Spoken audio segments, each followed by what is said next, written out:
క్యాన్సర్తో భార్య చనిపోవడంతో ఆత్మహత్య చేసుకున్న ఐపీఎస్ అధికారి.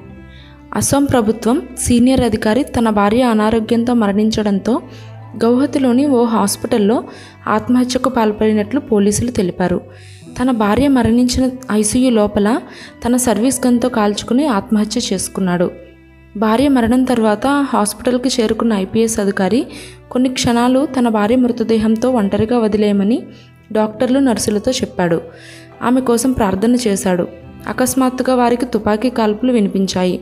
తనను తాను కాల్చుకున్నాడని తెలిసింది. కాపాడేందుకు ప్రయత్నించినా ఆయన మృతి చెందాడని హాస్పిటల్ డైరెక్టర్ చెప్పారు. నిజంగా జీవిత భాగస్వామిని ఇంతగా ప్రేమించే వాళ్ళు ఈ రోజుల్లో చాలా తక్కువ. ఈ వీడియో నచ్చితే షేర్ చేయండి.